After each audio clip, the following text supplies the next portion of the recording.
जय मुक्ताई। मुक्ताई वार्ता न्यूज चॅनलमध्ये आपले हार्दिक स्वागत आहे। मुक्ताईनगर शहरातील सर्व भागात होणारा समान पाणी पुरवठा नगर पंचायतीच्या गलथान कारभारामुळे तसेच वारंवार होणाऱ्या विजेच्या लपंडावामुळे अवेळी व अनियमित झाला आहे। यामुळे नागरिकांना एक दिवसाआड होणारा पाणीपुरवठा सद्यस्थितीत 7 ते 8 दिवसांवर येऊन ठेपल्याने नागरिकांना पूर्णा नदीचे पात्र जवळ असूनही भीषण पाणी टंचाईला सामोरे जावे लागत आहे। ही परिस्थिती पाहता आमदार चंद्रकांत पाटील यांनी मुक्ताईनगर नगरपंचायत कार्यालय सभागृहात मंगळवारी दिनांक 28 मे रोजी सकाळी 11 वाजता तातडीने पाणी टंचाई बैठक घेऊन नगरपंचायत मुक्ताईनगर व महावितरण कंपनीच्या अधिकारी व कर्मचारी यांची झाडाझडती घेतली आणि तातडीने पाणीपुरवठा सुरळीत करण्याच्या सूचना दिल्या आहेत।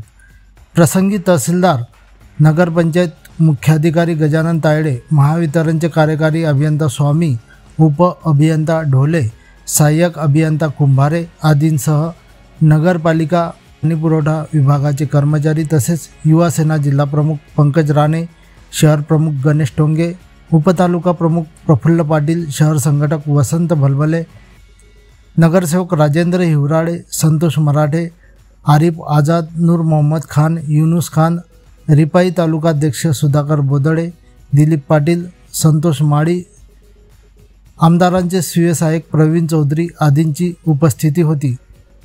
वारंवार होणारा विजेचा लपंडाव यामुळे शहरातील पाणीपुरवठा विस्कळीत झाल्याचे बैठकीत आले समोर। नगरपंचायत पाणीपुरवठा कर्मचाऱ्यांची आपापसातील मतभेद देखील पाणीपुरवठा विस्कळीत होण्याचे कारण बैठकीत आले समोर। त्यामुळे आमदारांनी नगरपंचायतीचे मुख्याधिकारी गजानन तायडे तसेच महावितरणचे कार्यकारी अभियंता स्वामी यांना सदरील प्रकरणात लक्ष घालून किरकोळ चुकांमुळे शहराला वेठीस धरू नका अशी तंबी दिली। पहा आमदार चंद्रकांत पाटील बैठकीत काय म्हणाले।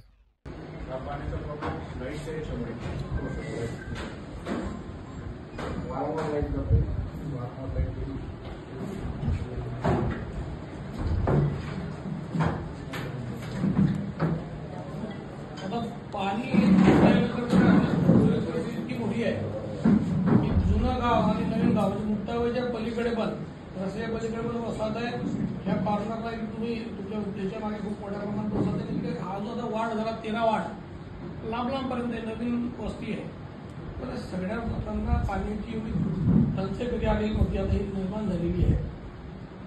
त्याला जबाबदार MSCB आहे, यांचंही थोडंसं गलथान कारभार चाललेला आहे नगरपालिकेचा। त्याच्यामुळे लोक आमच्या घरी यायला गेलं 50-100 लोक यायला, अशी स्थिती कधीच नव्हती ना। त्याच्यापूर्वी जेव्हा त्या पात्रातून पाणी खूप कमी होऊन गेलं तेव्हाही अशी स्थिती नव्हती। थोडं या दृष्टिकोनातून नियोजन करणे खूप महत्वाचं आहे। तुम्हाला येऊन देतात उद्या हे जड पाणी टंचाई म्हणून आपल्या राज्यावर नाटकामध्ये बातम्या लागतील। आता हे ते तुम्हाला जो विषय सांगितला हे कुंभारच आहे, जे मुक्ताईनगर याचा एक्झिक्युटिव्ह इंजिनियर बोलवले।